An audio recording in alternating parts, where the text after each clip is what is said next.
How's it going, ladies and gentlemen? My name is RuffledRowlit, and welcome back to a brand new Pokemon news, rumors, and leaks video. Getting started off with the first thing today, lads. We have our hands on, well, some official stuff. First things first is that update from Celebi.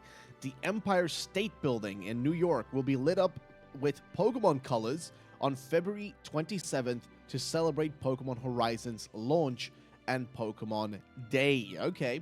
A special Pokemon Go event will also run locally during this time. Interesting. First of all, okay, it's a bit weird because they're starting off here saying that it's going to be, okay, lit up with the Pokemon colors. So the Pokemon colors, I guess, would be the one of the logo. So yellow and blue and that kind of stuff, I'm guessing, would make the most sense to lit it up with. But the crazy part is, right, why in New York? It's such a specific one, which has made a lot of people think that, is this possibly supposed to be a reference, you know, some form of reference that to maybe a black and white type thing, right? Like that it's going to be a black and white thing. That's basically what people have been kind of guessing at. That's going to be like a Unova related reference. Because again, keep in mind, Unova is located, Unova is relatively based on, whatchamacallit, it's just based on the United States, or New York specifically, actually. It's based a lot on New York itself, which is not that crazy in itself, but it's interesting that they would be doing it there for this anniversary. It's a very specific one. It's very specific. It's very odd. I don't really know what to say, but I just wanted to share this with you guys and get your thoughts. Because the other thing as well is that it's been leaked that San Francisco will be hosting the Pokemon World Championship in 2026. This should be the first Pokemon Worlds played using the Gen 10 game. So yes, in 2026, we should be already having our 10th generation of Pokemon, because the new generation of Pokemon should start next year. I know a lot of people are like, no, it's not going to happen, but logically it should be starting next year, because then we're done with this gen. Like, this generation should be over by then. So we'll see. You know, we'll see.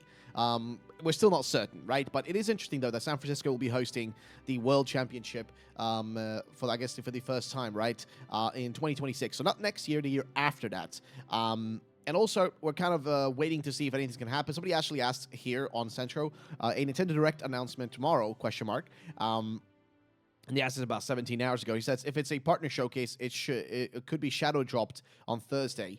And then here somebody else says, pretty pointless. It will be to do a partner showcase, but if there's no direct not dedicated to a specific game this month, there'll definitely be one next month. Would hate to see Switch have a terrible final year and to have this word be gone against. And here we have, for example, in a conference call following their Q3 report, Nintendo President Shuntaro Furukawa said that the Switch will be Nintendo's main business as we get deeper into 2024. He also stated that the company will talk about plans for the next fiscal year come to the quarter four financial year's yearly earnings briefing. Outside of that, though, Furukawa only trotted out the same sentiment we've heard time and time again, that Nintendo is always researching new hardware and software.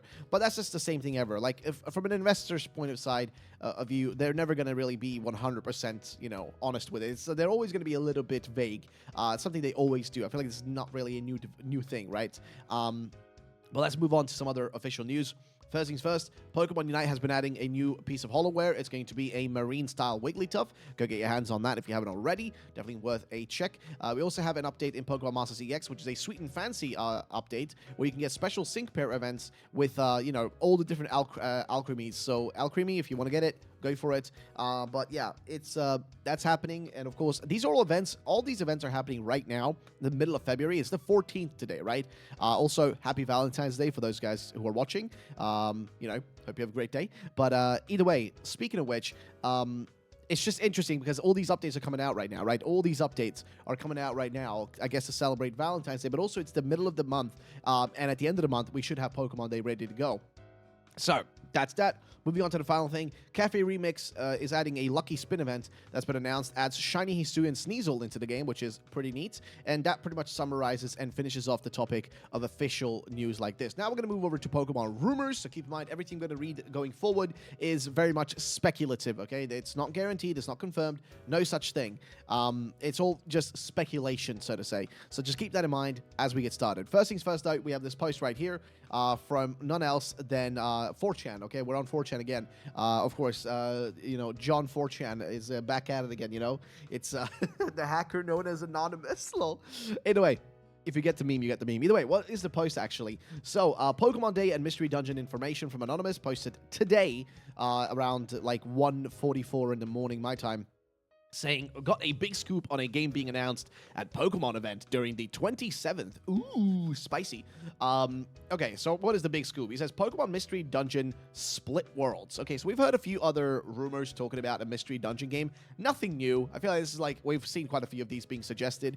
Several different rumors have kind of like tried to push for the idea of like a brand new Mystery Dungeon game. So again, nothing too crazy there. Nothing too out of the ordinary or too strange, so to say. Next thing, though, he says here is a semi-open world like Monster Hunter and Legends Arceus. Ooh, wait.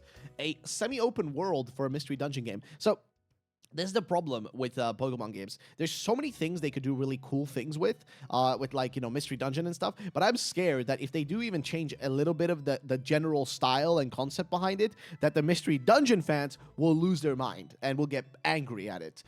It's the same thing with, like, you know, the Scarlet and Violet. Like, I'm seeing people now like, nope, I want to go back to the grid style. I don't want to be able to have an open world. Screw that. Like, I get it a little bit, but at the same time, like, you know, do you really want Pokemon to stay the exact same? Because if it stayed the same, then those same people will be complaining that it's the exact same thing. But I personally like this. Like, Monster Hunter is something that I haven't played myself. I watched Asmongold, of all people, play through it himself. And Legends Arceus is something I personally do love. It's a great game. Having a game like that with like a semi-open world for Mystery Dungeon, I could see that working. I actually could see that actually working. He says there's 6 big chunks of maps to explore. So, okay, so 6 different versions of different maps. So I'm guessing a little bit of like Legends Arceus-esque exploration, right? Moving on. Caves and dungeons are still procedurally generated. Okay, that's good because that's one of those things that people do love about Mystery Dungeon. So not taking that away is good. Moving on. All Gen 1 to 9 starters. Okay, that's something they definitely need to do. By the way, there was never a Mystery Dungeon game that featured, I'm pretty sure, didn't feature Gen 7. Actually, wait, did we even have one for Generation 6? I don't think we've had a game. Like, when was the last new generation Pokemon game for Mystery Dungeon? Like having actual new gen Pokemon. All Mystery Dungeon games. Let's see. Here we go. So, Pokemon Mystery Dungeon series, if we actually just look it up, we go through the different games that came out, right? So what we had was, what is this? We had Mystery Dungeon Red Rescue Team and Blue Rescue Team. Those are the first games, which they remade right here, which was the most recent games we had, which was back in 2020, by the way. So it's been 4 years, okay? In March 6th, it's going to be 4 years. Oh, jeez, man. It's going to be 4 years since they announced that. That is insane. Oh, my lord. The other one is a Super Mystery Dungeon. So that was the last one, which I think was X and Y, right?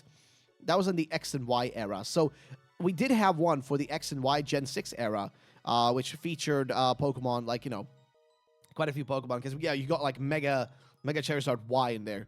But this was, like, the last generation. Like, this was during Gen, like, 6. This is the last actual new gen game for Mystery Dungeon. Like, they haven't had a new one since this one. And that was 2015. September 2015.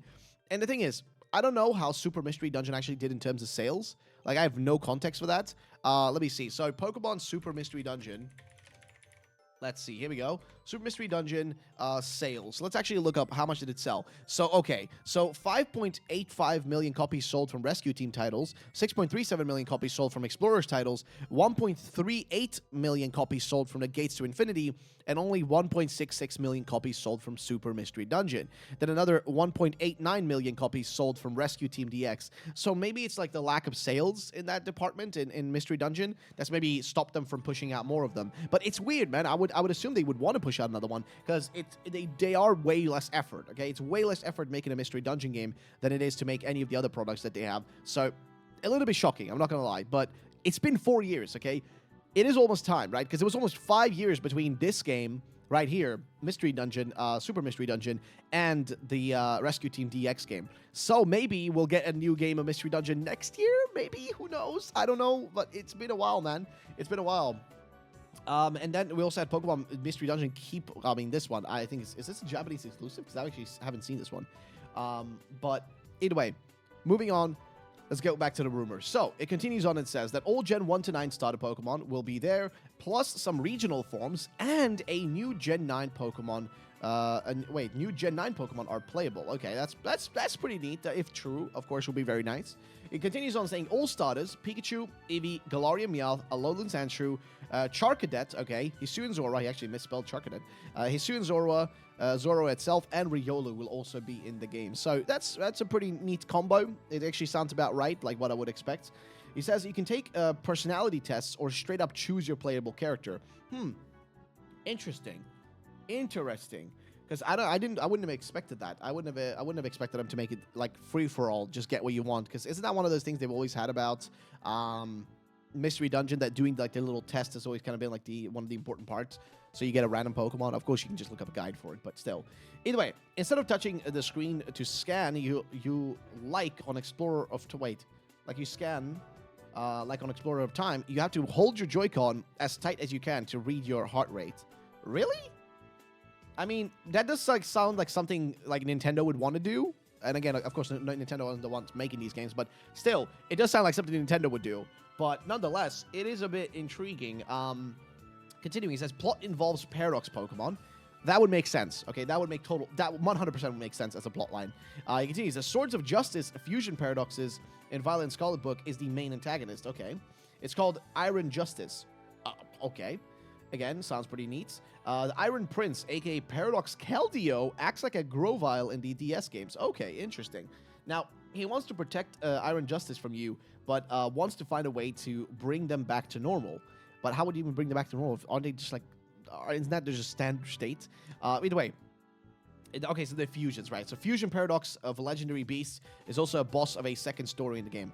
Again, the only thing here that I don't expect is this fusion thing. That's kind of what kills this rumor for me, is that I just don't expect them this late into Scarlet and Violet's life cycle that they would introduce brand new, another Paradox or another, like another feature or thing or Pokemon, because we're at the tail end of it, unless that's going to be in Generation 10. But let's be real, Pokemon tends to leave certain features, including Paradox. And I talked about this yesterday on stream.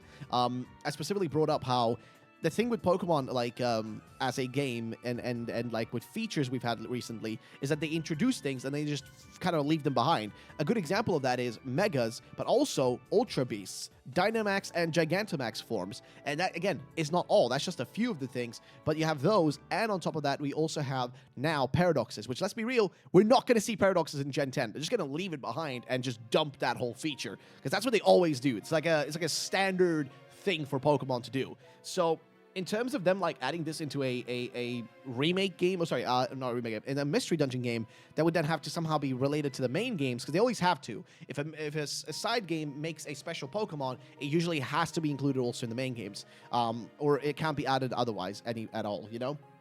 It's a bit weird. Moving on, though, he continues on and says that Fusion Paradox of a Legendary Beast is also a boss of a second story in the game, okay, called the Aberrant Beast. Okay, that's a bit of a weird name. The fusions are exclusive to the game, okay, like Primal Dialga or Shadow Lugia. Oh, okay.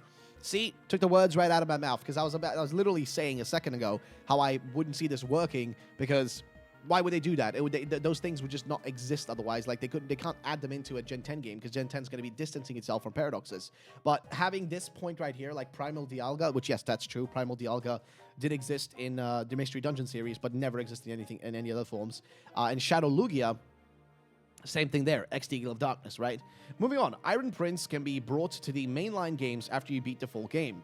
You get a mysterious photo to transfer. It triggers a new event with Perrin to go catch Iron Prince, no matter the version of the game. Okay, interesting. So basically, you can be brought to the mainline games after beating the full game. You get a mysterious photo to transfer. Okay, that actually sounds about right. That sounds like something they would be willing to do. It triggers a new event for Parent to go catch an Iron Prince, no matter the version of the game. Okay, I actually think that's pretty cool. The photo is one per account, like the Manaphy egg. Okay, that's fair too. Sounds about right. Sounds like something they would do. Coming December 2024, dubbed the biggest adventure yet. So again, I'm gonna be real, pretty solid rumor. Like, as a rumor post, this one is actually pretty solid, pretty believable. I mean, it's not, like, too over the top. The things it mentions aren't too crazy. But again, it is a rumor. Please keep that in mind, guys. It is just a bloody rumor. So don't take this as being, don't take it as being actually confirmed or anything like that. This is all just hearsay speculation, right? Again, just keep that in mind. Just please remember that that's the case. But yeah, I don't know. It's interesting nonetheless. It is a very interesting situation. So again, I want you guys' thoughts and opinions on this one in the comment section down below before we move on to the next rumor, which is this post right here. And it was just made by a random anonymous user as well on 4chan. Again, keep in mind, these are just rumors, guys. So just take this all with not a pinch of salt, but a mountain of salt, okay? So here we go. Starting things off, Pokemon 2024, posted by Anonymous. This was posted yesterday, actually, in the afternoon, so I probably missed it. But it starts off saying Pokemon Disastrous Black and Pokemon Triumphant White. Okay, I don't know about the name, because I don't know about, like, just the word disaster wouldn't really be a good thing to use, given, like, where these games are made, Japan. And having references to any sort of disasters just wouldn't make any sense, especially with, like, earthquakes and stuff like that taking place and tsunamis and things of that nature. Just, I don't think that would be a little bit too sensitive to use that kind of name, I feel like, at least. But I mean, hey, if I'm wrong and this ends up being real, that would be pretty nuts. But yeah, nonetheless, but I don't know. It's pretty nuts. Either way, moving on. He says it's a reimagining of Pokemon Black and White 2, alternative universe. Okay, so it wouldn't be a remake necessarily. I guess it would be a reimagining of the games. So just kind of an alternative universe of it. Moving on, he says gym leaders are called triple challenges. What? Oh, so they'll be bringing back the triple battle feature, which actually was a pretty big deal back then. Cillian, Chili, Incress, Lenora, Whitney, and Sharon, and Sophocles, Alessa, and Iono. Huh? Really? Really? Iono? That's a bit weird. There's a new Unovan forms. Unovan Miltank, which is a normal steel type, apparently. I mean, listen, Miltank is already a pain as is. I don't think we need another version of it. But normal steel will be pretty nuts. Moving on is a Unovan Togedemaru, which is electric fighting. Actually sounds pretty neat, not gonna lie. Sounds pretty solid. Moving on is a Unovan Belly Bolt, which is electric poison. Ooh, okay, that's pretty solid. That's pretty neat. Again, Unovan Belly Bolt. I wouldn't mind that. Though it would be a bit weird to give a form to a Pokemon that just got introduced very recently. It just seems a little bit out of the norm to do that. I don't know, maybe I'm crazy, but seems a little bit out of place to do that already. Like that, then again, it's just me. That's just my opinion, but it seems a little bit odd to give it to one already. But moving on, the next thing is Hilbert and Hilda are protagonists. Okay, fair enough. Hugh, Bianca, and Nate, Hilbert or Rosa, or I guess Nate slash Hilbert or Rosa, Hilda, are rivals. Okay, so Nate and Rosa are the rivals, which is a bit odd. That's again a bit odd. That would make no sense to me, at least. I don't know. Moving on, the next thing is the 5th move slot for red moves, HM moves. Really? Again, what? That would make no sense. That just seems so out of place. Like, I don't know. It's a bit weird. It just seems so out of place in my opinion. Like, it doesn't really make much sense. But again, let's move on to the next thing, which is that there's going to be a 5th move slot. Like, how would I even... Okay, listen, a 5th move would make sense. A 5th move slot, is that just to, like, so that you don't have to have a HM Pokemon, so you don't have to have a Pokemon dedicated to HMs, instead you can just give them the HM move, but it will just fill up a 5th slot? Because that wouldn't be too bad. That would actually, as a concept, doesn't sound like too far-fetched or too crazy to me. It actually sounds pretty solid, not gonna lie. It says overview Pokemon. In what sense? I don't get, like, the meaning behind this word, like this sentence or this word, this, you know, just this thing. I just don't get what they mean by this. Moving on is following / riding Pokemon. Ooh, okay.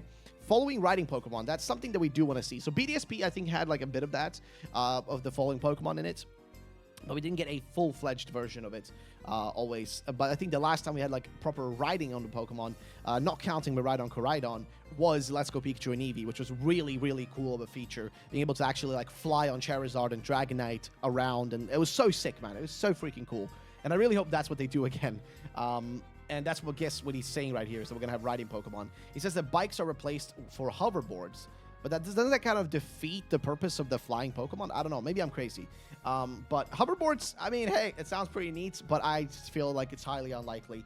And then it finishes off themes. There's a theme of utopia versus dystopia. Okay, so a utopia, in layman's terms, is like basically the definitive edition of the world. Okay, like the complete edition of the world. Everything's perfect. And a dystopia is currently what we're all living in, more or less. No, dystopia can be much worse.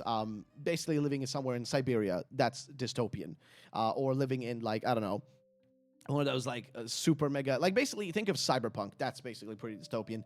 I guess I don't know, hidden like the village hidden in the rain from Naruto. That's dystopian.